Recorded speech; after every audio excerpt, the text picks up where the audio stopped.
Olá!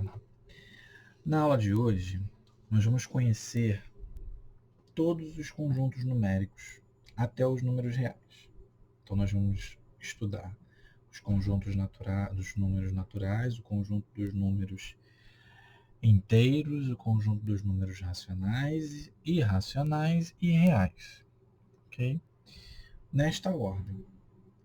Então, nós vamos começar lá no raciocínio mais básico e mais primitivo que existe dos conjuntos numéricos, que são os números naturais. Então, nós vamos entender quem são os números naturais, para em seguida entender quem são os números inteiros, e assim sucessivamente, passando pelos racionais, irracionais e fechando com os reais.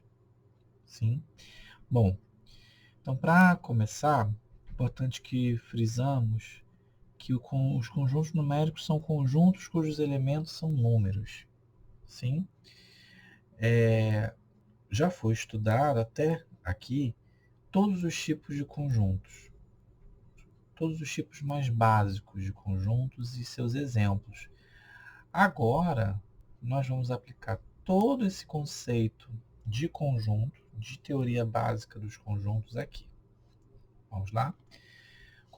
Vamos começar pela ideia de contar. Para contar coisas, nós usamos símbolos para representar quantidades.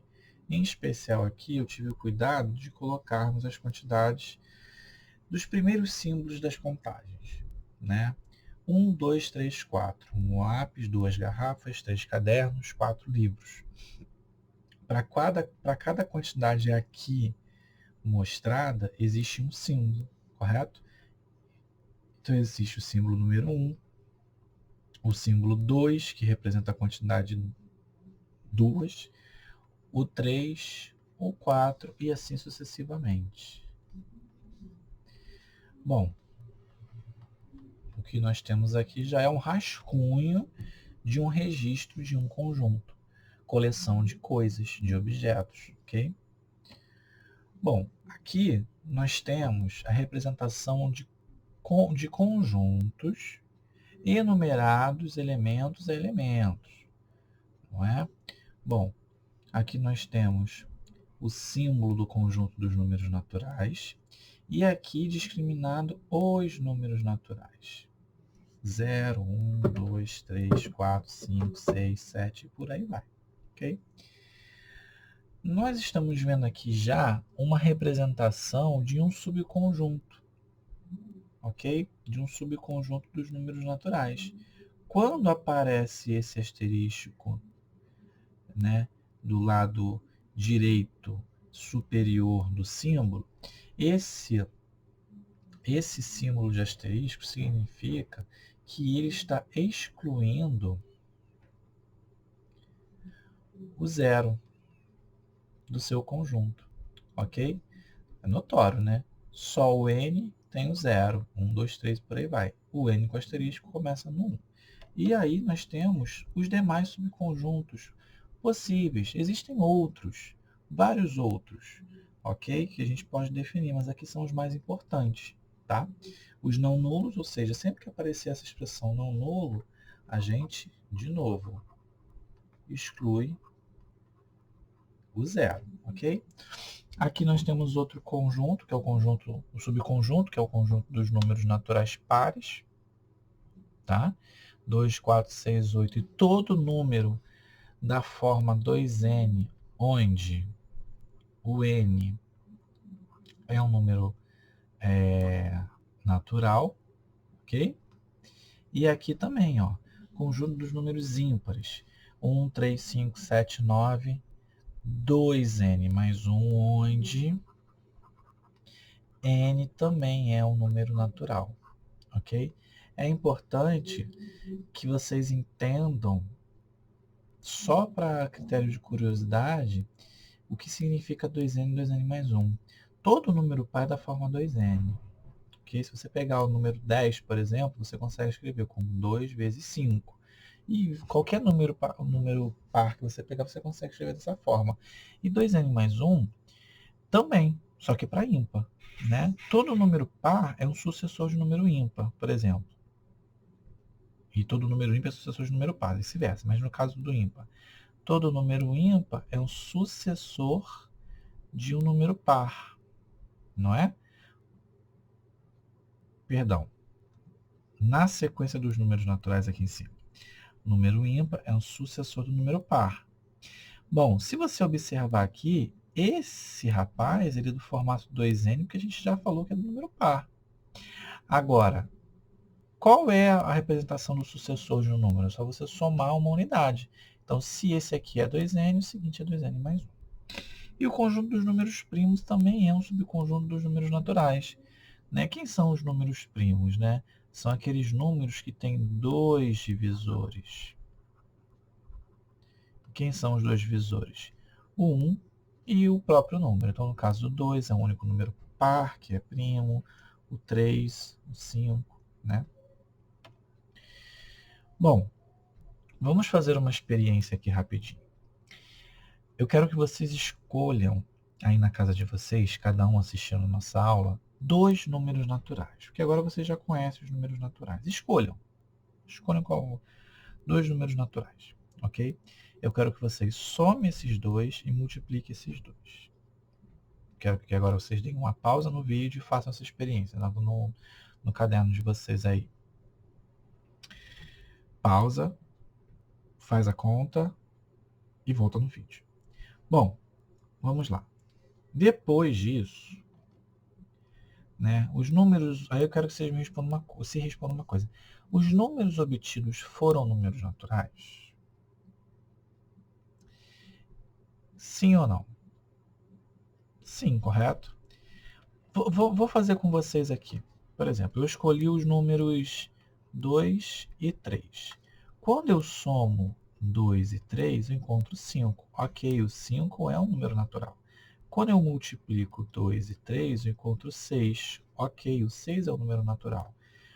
Portanto, a gente pode pensar o seguinte, para qualquer número mn naturais, eu tenho m e n que são números naturais. A soma e o produto entre eles também vão ser números naturais. Ok? Em outras palavras, a gente diz que nos naturais, o conjunto dos números naturais é fechado em relação à adição e à multiplicação. Ok? Bom, isso é muito importante para a gente fechar os números naturais, porque nós estaremos usando a soma e a multiplicação para poder fechar os números naturais. Né? Só essas duas operações resultam em com dos números naturais, resultam em números naturais. Mas se a gente for pensar na subtração, por exemplo, eu fiz o 3 e 2, né? 3 e 2. Se eu subtrair 3 menos 2, perfeito, eu acho 1. Mas, na soma, o que acontece na soma? Se eu somo 2 mais 3 ou 3 mais 2, ambos encontram soma 5. A mesma coisa na multiplicação. Ambos encontram 6.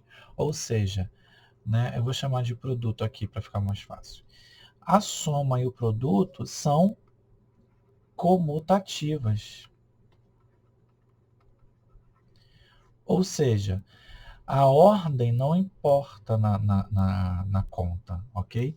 Já na subtração, a ordem importa. Você já conhece esse tipo de resultado aqui. Ela não vai me resultar em 1, ela vai resultar em outra coisa que a gente vai ver daqui a pouco. Mas antes da gente pensar no que ele vai resultar, vamos ler esse exemplo aí. Maria Eduarda tem R$ 80 no banco e deseja realiza uma compra no valor de R$ 110. Como vai ficar a situação financeira de Maria Eduarda?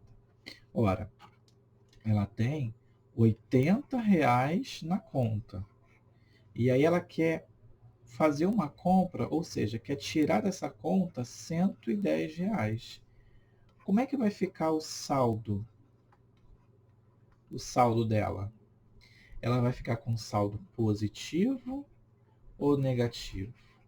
Óbvio que negativo, porque ela vai subtrair uma quantia inferior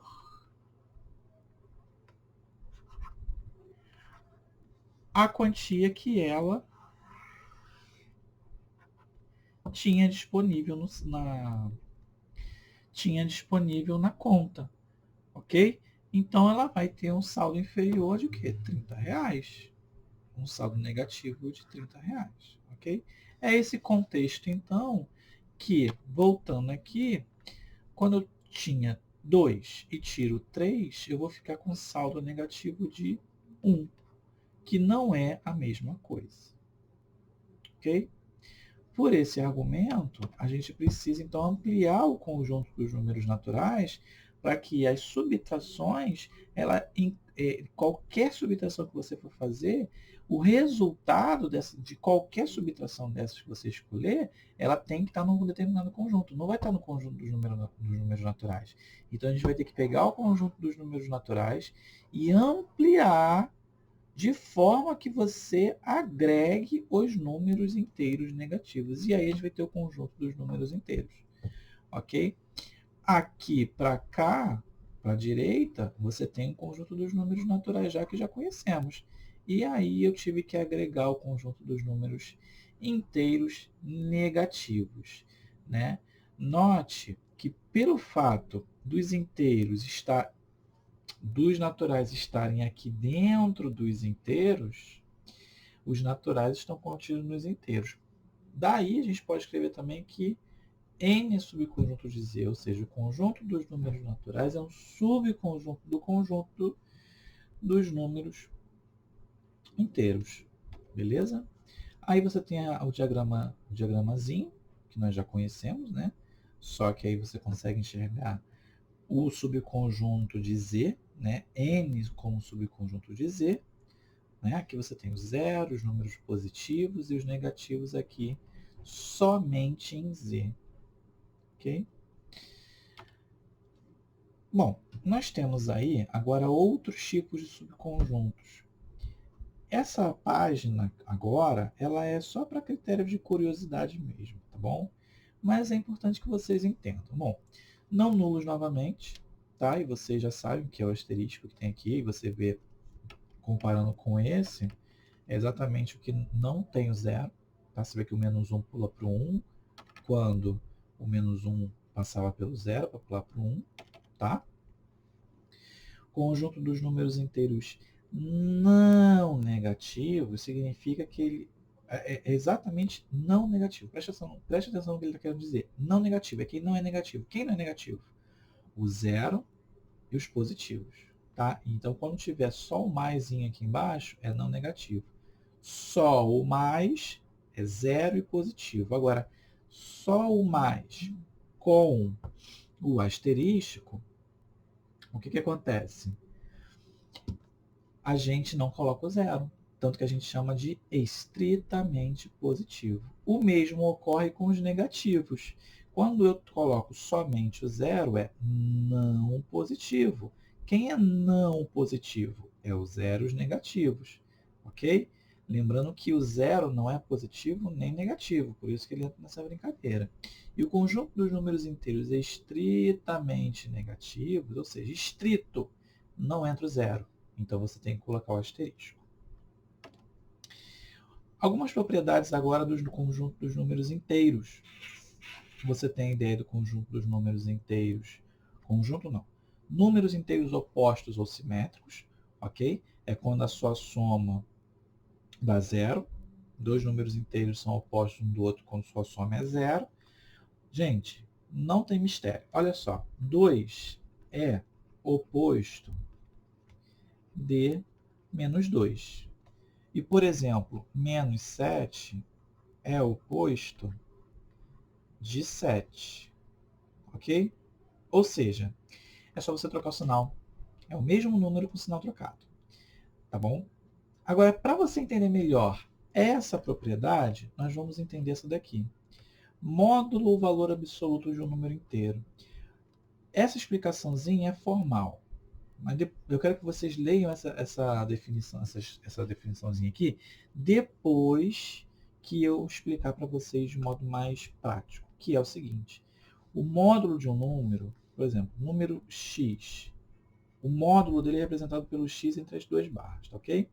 É igual a um número sem o sinal. Mais fácil entender assim, tá ok? Então, por exemplo, 8 positivo. O módulo de 8 positivo é o próprio 8. Módulo de 7 negativo é o 7. Módulo de 0, que não é positivo nem negativo, é o próprio 0. Beleza? Bom, então, voltando na propriedade anterior, que é dos números inteiros opostos, eu posso dizer também que dois números são opostos quando têm o mesmo módulo, 7, 7, mas eles têm sinais trocados, menos 7 e 7. Bom, até aqui nós vimos a soma das operações básicas.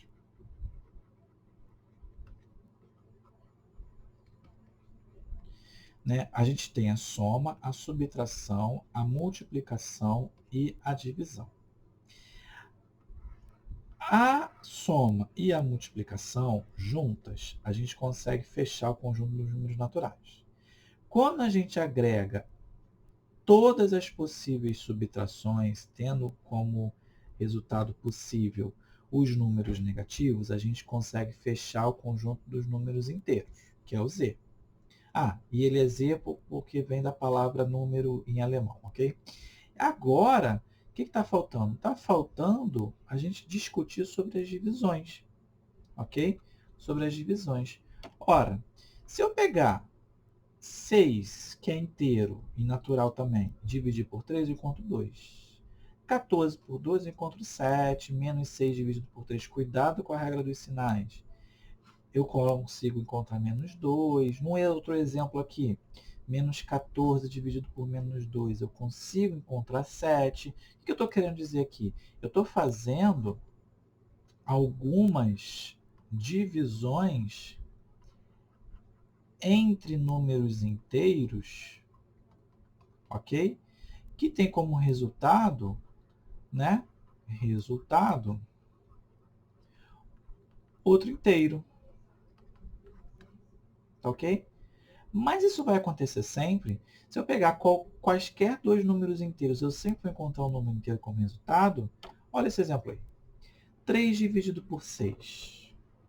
Ora, eu fiz 6 dividido por 3. Olha ele aqui, ó. Fiz 6 dividido por 3. Encontrei 2.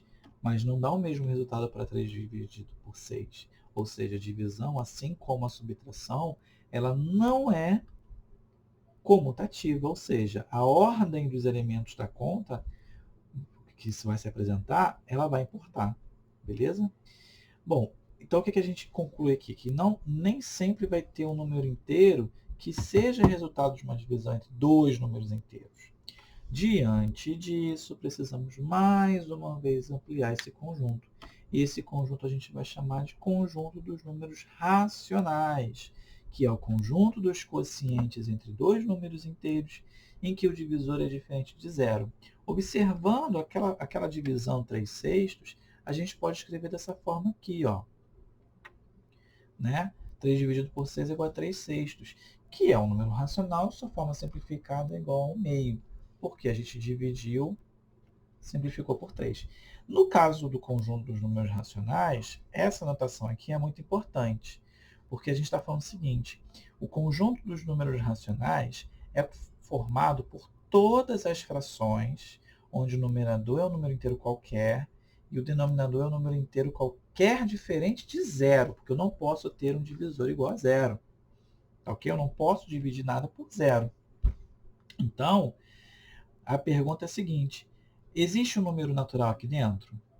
Por exemplo, o número natural 6, ele está aqui dentro? Tá. A partir do momento que eu posso escrever um número sob forma de fração, ele está dentro dos racionais. E o 6 eu não posso escrever assim? 6 sobre 1. Menos 7, que é só inteiro, não é natural. Também, sobre 1. Então, eu peguei o natural, o inteiro. Agora, eu vou pegar um próprio racional. 2/3 é outro exemplo. Tem um exemplo aqui do 1 meio, tem o exemplo do 3/6 e tem o exemplo do 2/3. Ok? Aqui as frações aparecem e, como a gente tem as frações, na forma de fração bonitinha, com numerador e denominador, nós também temos as formas decimais, né, das frações que a gente vai ver daqui a pouco. Agora, mais uma representação aí, né, de diagrama, que é muito comum ver, ó. Número natural está contido nos inteiros, que está contido nos racionais. Isso a gente viu nesses exemplos aqui que eu fiz de caneta vermelha. Os subconjuntos eu vou passar, mas vocês deem uma pausa, deem uma lida, porque a estrutura é a mesma dos inteiros que nós vimos lá atrás, tá ok? Então, deem uma pausa, leem, entendem como é que funciona, beleza? E aí vamos às representações decimais das frações. Existem duas, tá ok? Na verdade, existe antes dessa, que é a versão inteira, por exemplo, o 6 que eu usei lá atrás, eu posso escrever como 6 sobre 1, e 6 dividido por 1 é igual a 6, tá? Mas isso aqui é um caso à parte, ok? Os decimais exatos, que você tem uma quantidade limitada de casas decimais, 2,3, ponto, acabou. E as dízimas periódicas, né, com casas decimais, uma quantidade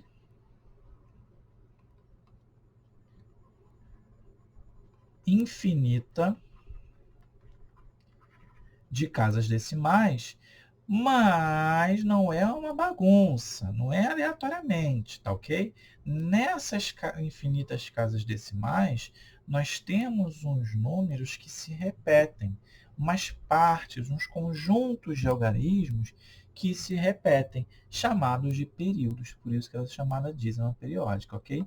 Nesse caso aqui, a parte que se repete, claramente visto como 6,48, 48, 48. E a parte que se repete é 48.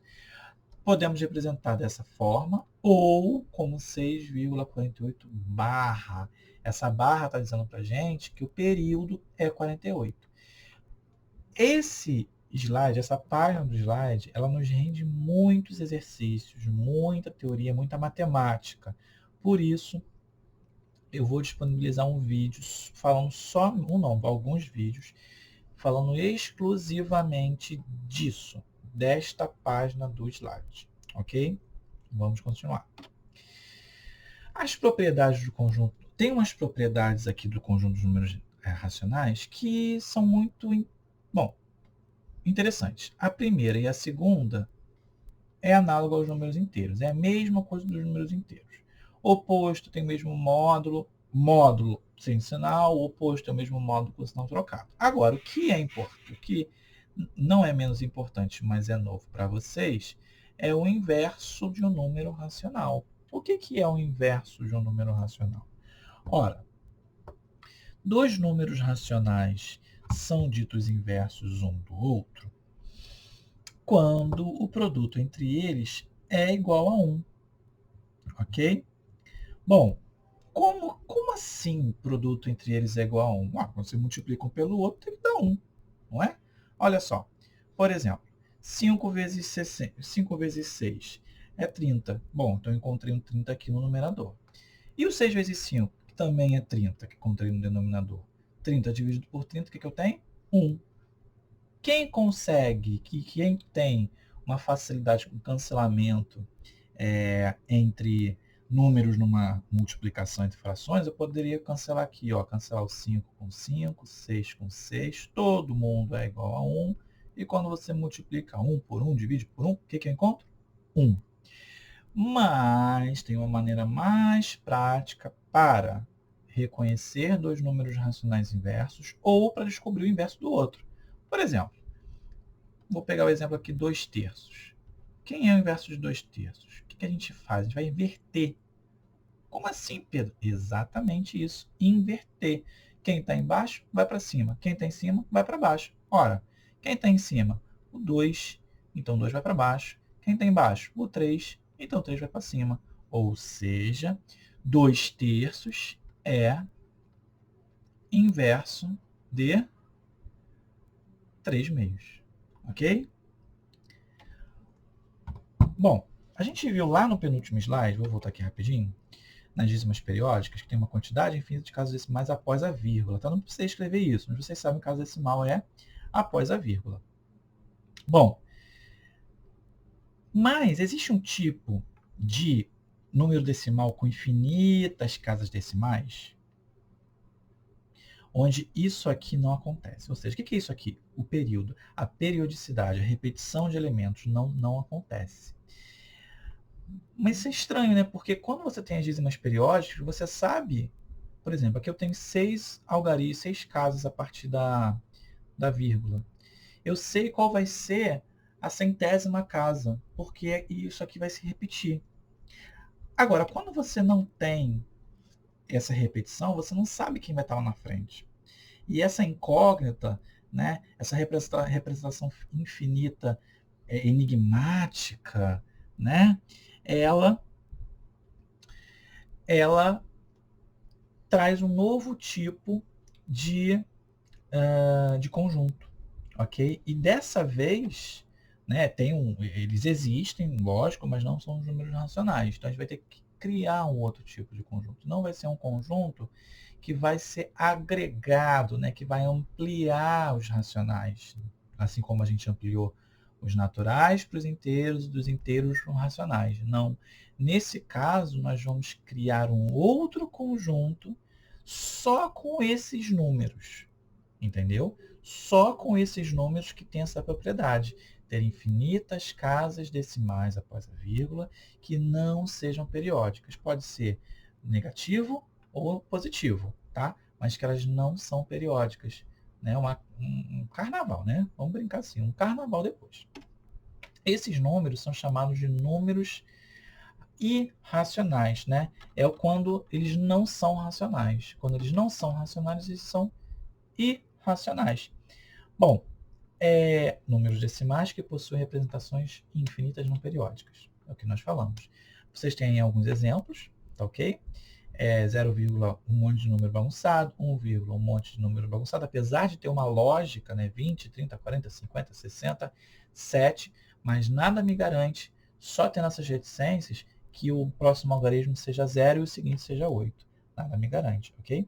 A raiz quadrada de 2, a raiz quadrada de 3, isso é muito importante, porque as raízes quadradas não exatas, elas vão ser irracionais, não vão ser dízimas. Até tem, inclusive, dízimas, tá? Que você transforma das frações em dízimos, tudo bem, mas nesse caso não tem, ok? E o π, tá? Tem outros números, vocês já conhecem o π, lá do ensino fundamental, né?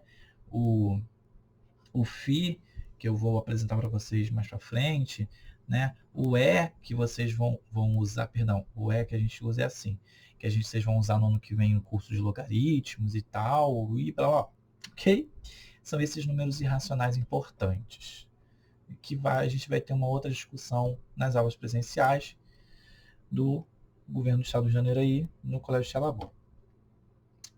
Bom, nós usamos esse N assim para os naturais, esse Z para os inteiros, o Q para os racionais e esse I assim, tá? Que aqui ficou mal escrito, mas para os irracionais. Perfeito? Bom, a gente pode garantir uma coisa de acordo com o que a gente já falou agora, que o conjunto dos números racionais com o conjunto dos números irracionais, eles são disjuntos. O que é disjunto? Eu já falei em aula. Disjuntos são conjuntos que não têm interseção. Foi o que eu falei agora há pouco. Por que a gente criou os irracionais? A gente não, né? Alguém criou os irracionais. São aqueles números que não são racionais, então não tem nada a ver um com o outro. Entendeu? Todas as propriedades, as características que tem o conjunto dos números racionais, não tem nos irracionais. E aí a gente tem um diagrama que representa exatamente esse cenário. Aqui estão os irracionais, todos aqueles tipos de números que já conversamos, e do outro lado, os racionais. Quando nós unimos esses dois conjuntos disjuntos, o que nós encontramos? Nós encontramos um conjunto dos números reais. Ok? Reais. E aí tem o nosso diagrama, agora junto, né? Unindo os irracionais com os racionais. Ok? Por fim, novamente os subconjuntos possíveis dos conjuntos dos números reais, beleza?